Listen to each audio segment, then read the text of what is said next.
Revue de presse internationale. Hier, nous avons commencé avec Sony. Omar, on commence avec vous. La presse argentine, aujourd'hui, olé avec deux hommes que vous connaissez parfaitement, le coach de Boca Juniors, Monsieur Carlos Bianchi, et Monsieur Riquelme, la chasse aux champions. Ils sont tous les deux associés parce que Riquelme est revenu, parce que Carlo Bianchi, il était sur place. Ils ont fait l'année dernière un tournoi catastrophique, et là, ils jouent contre Newell's Old Boys, le champion. Donc ça sera à la Bombonera, au stade de Boca, mais cette équipe-là, il s'édoit avec Riquelme, que je le sens un peu plutôt sur le déclin, mais en tout cas contre les champions, donc un match très intéressant ce soir. Quelques images d'entraînement que nous avons juste pour vous montrer un petit peu d'image du pays, Omar, pour vous faire plaisir. Regardez. Il fait froid, hein, c'est l'hiver, hémisphère sud, donc une petite survette, et il paraît que Carlos, il a même joué un peu au tennis-ballon, etc. Là, on fait souvent, quand on fait le taureau, etc., c'est lui qui laisse tomber la balle. Après, il passe dans le petit tunnel et on lui fait des petits chatouilles pour... Match à suivre et on vous montrera ces images demain donc entre Boca Juniors et le champion Newell's Old Boys. On filme maintenant avec vous, Sony, avec le Brésil à la une de Lens. Il y a plein de choses. La première information, elle est énorme, c'est qu'il y a un sac à dos à gagner. Aujourd'hui, allez jeter un coup d'œil si vous voulez du côté du site internet de Lens. Les informations autour, périphériques du sac à dos, c'est que Flamengo va bien avec le nouvel entraîneur Mano Menezes. Deuxième info, c'est que beaucoup de blessés du côté de Botafogo de Clarence Seedorf. On va changer de schéma tactique. Fluminense, et attention, rififi en coulisses avec le nouvel entraîneur Luxembourgo. On va laver le linge sale en famille, tranquillement, loin des caméras. Et l'info prioritaire, elle est là. Chris, il aime les défis, qui vient de s'engager avec Vasco et qui veut effacer un petit peu l'image, cette mauvaise image qu'il a aujourd'hui au Brésil avec Ricardo. Ricardo, l'ancien coach de Bordeaux. Qui est venu le chercher, même si Juninho, je pense qu'il est pour quelque chose dans le transfert. Et Chris veut effacer un petit peu sa phase, mauvais moment qui passe aujourd'hui au Brésil. Je pense que Vasco, pour lui, c'est la meilleure chose qui puisse lui arriver. Il est jusqu'à la fin de la saison. Hein. Chris qui rejoint donc Juninho du côté de Vasco de Gama au Brésil, donc entraîné, vous l'aurez compris, par Ricardo. On vous proposera toutes ces images. La Turquie, avec une information qui a été un feuilleton depuis plusieurs semaines sur les antennes de beIN Sport, ici. Fenerbahçe, enfin il est arrivé, regardez les images, Emenike, enfin c'est l'attaquant qu'attendait Fenerbahçe, vous savez, on discutait également avec Cardozo de Benfica, on en a déjà un, il est là, Emenike. Valable ça pour Fenerbahçe ? Oui, c'est, je pense, un renfort. Mais en même temps, ces équipes-là, parce qu'il faut savoir, il y a Moussoso, il y a Keut et il y a Huevo. Donc, trois avant-centres et on ramène la quatrième, comme quoi, justement, l'ambition, le fait d'avoir des attaquants est toujours primordial dans ces effectifs-là. Le match Fenerbahçe-Arsenal à suivre, je vous le rappelle, sur les antennes de beIN Sport. Ce match de barrage de Ligue des Champions. Pour les informations turques, au Portugal, le Sporting Portugal veut enfin y croire. 4 ans que le Sporting n'a pas remporté la première journée du championnat. On veut y croire avec Freddy Montero, le Colombien qui vient d'arriver, du club de Millonarios. Un joueur fort. Ouais, tout le monde dit que c'est un buteur de déception avec une frappe redoutable. Hein. Apparemment, il frappe très bien et de très loin. Attention, celui qui pourrait quitter le football portugais, c'est Jackson Martinez du FC Porto. C'est également à la une de O Jogo. Regardez, il attend une revalorisation salariale et un nouveau contrat. Sinon, ciao, ciao. Le FC Porto, il quittera le football portugais. On continue avec les unes allemandes pour vous montrer que Yogi, le sélectionneur allemand, Joachim Löw, a décidé d'arrêter. C'est Margot Dumont qui prépare tout le football allemand ici à beIN Sport. Normalement, à la veille de chaque compétition internationale, que ce soit un Euro ou la Coupe du Monde, il offre une petite semaine de vacances à ses joueurs, de concentration avec la famille, avec les femmes et avec les enfants. Il l'a annoncé, c'est terminé. Les femmes vont rester à la maison, c'est le titre indiqué à la une de Bild et en page intérieure également. Et ce sera donc pour la Coupe du Monde au Brésil la saison prochaine. Il n'y aura pas de stage tranquille avec la famille du côté de Joachim Löw. En page intérieure, c'était pour vous montrer une nouvelle fois Monsieur Spiderman, Pierre-Emerick Aubameyang, l'ancien Stéphanois qui cartonne avec le Borussia, et Klopp, le coach, qui dit « Il n'a pas fini de tisser sa toile ». On vous a offert ses buts hier, il cartonne avec le le Borussia Dortmund. L'Italie, messieurs, l'info la plus forte, c'est que Samuel Eto'o il veut rejoindre l'Inter Milan, lui qui a déjà porté le maillot Nerazzurro. Attention, c'est un salaire de 10 millions d'euros à Lanzi Makashkala. Pas simple de lui offrir toutes les conditions financières. Autre information, on va le voir également en image, le signal d'alarme est tiré du côté de l'AC Milan parce que Balotelli s'est blessé. Match important également entre l'Italie et l'Argentine. Omar. Et Balotelli s'est blessé au genou droit. Il y a une petite inquiétude du côté de Milan. On suivra ça avec attention.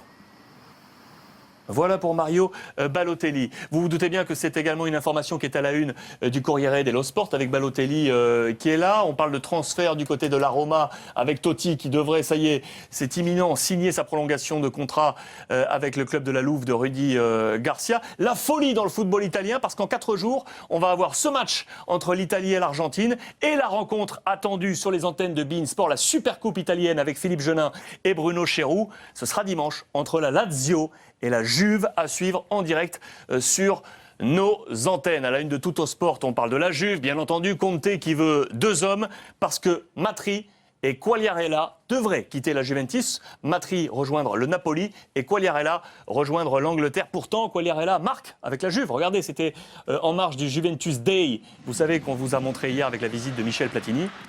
L'équipe 1 de la Juve rencontre l'équipe 2. L'équipe 1 s'est imposé 4-1 avec notamment un but de Quagliarella. Omar. Oui, mais déjà, il y a aussi Tevez et Llorente, donc quelque part, ils savent qu'ils partent plus ou moins en retard. Donc, s'il y a des opportunités pour aller ailleurs, ils partiront. Regardez enfin la une d'Il Romanista de Rudy Garcia. L'effet surprise attendu, parce qu'on pense que la Roma peut faire quelque chose de fort dans ce calcio italien avec tout ce groupe, avec Miralem Pjanic, l'ancien Lyonnais qui finalement reste là, avec Totti le capitaine qui devrait donc prolonger, et Rudy Garcia, même le sélectionneur italien Prandelli l'a annoncé. Attention à la Roma, cela peut être l'effet surprise de cette Serie A à suivre sur nos antennes. On file en Espagne maintenant avec la presse madrilène. On est toujours sur le feuilleton Gareth Bale. Les journalistes espagnols qui sont allés s'infiltrer dans le lieu de concentration de la sélection galloise. Ils sont allés retrouver Gareth Bale et il dit « Les gars, c'est pas le moment. Je peux pas parler maintenant, je peux pas parler tout de suite. Et attention parce que Manchester United est rentré dans la danse pour éventuellement arracher Gareth Bale au Real Madrid. C'est également à la une du quotidien Marca, c'est là-haut. Mais surtout Carlo Ancelotti qui hallucine. C'est le meilleur groupe que je n'ai jamais eu de ma carrière, en qualité physique, en qualité technique. Et regardez d'ailleurs une petite image en parlant de technique. Zizou avec Carlo. Faut peut-être qu'on les invite au tennis ballon, non ? Peut-être. Aucune chance. Si on le met en main à la récupération, on peut peut-être gagner. Peut-être qu'il vous tape. Non. Là, déjà, j'ai vu, non. Il faut qu'ils aillent au pédicure, je pense. L'actualité également avec le Barça. On est toujours dans cette folie concernant le défenseur central recherché. David Luiz avec également Hager. On parle également, vous le savez, de Vertonghen du côté de Tottenham. Attention, on va arrêter les folies économiques. On ne va pas casser la tirelire du côté du Barça. C'est également à la une du Mundo Deportivo, même si on tente une dernière impulsion. On parle d'une offre de 35 millions d'euros alors que le club anglais demande 50 millions du côté du Barça. Du coup, Tata Martino, le coach, va réorienter ses priorités si finalement on ne peut pas faire venir un défenseur central. On va voir comment la stratégie du Barça sera orientée. Regardez les images d'entraînement d'ailleurs du Barça, les dernières à suivre, sans les internationaux, Omar, match... Ils sont une dizaine, parce qu'à partir du moment où pratiquement plus de la moitié de l'équipe est en Équateur. Et ce qui est bien là, c'est que dans la possibilité des joueurs aussi de la cantera de pouvoir s'entraîner avec l'équipe pro. Dans le même temps, vous le voyez, c'est la sélection espagnole, donc avec les sélectionnés barcelonais, avec Iker Casillas du Real, match face à l'Équateur. Match de préparation donc pour les Espagnols. Ils sont en concentration autour de Vicente Del Bosque. Les autres clubs espagnols à retrouver en exclusivité sur les antennes de beIN pour l'Atlético Madrid. Quel début de saison, quel calendrier, Omar, avec 5 matchs en 15 jours pour votre copain Diego Simeone.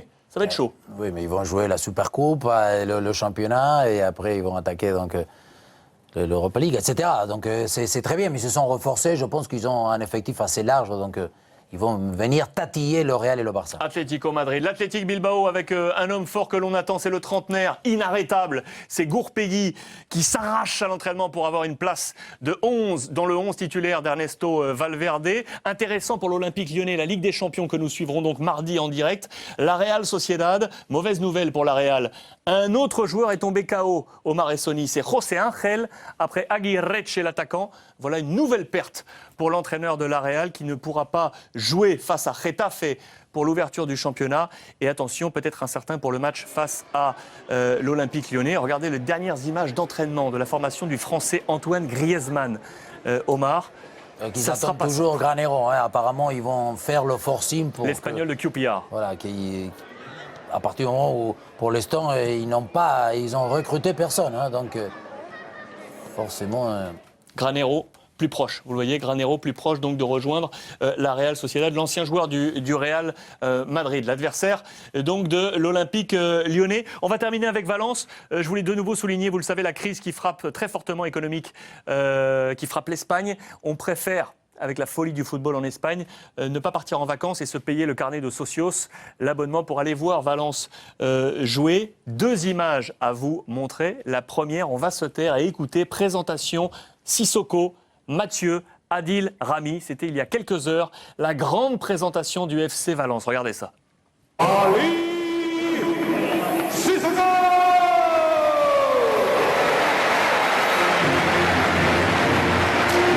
Adil Rami!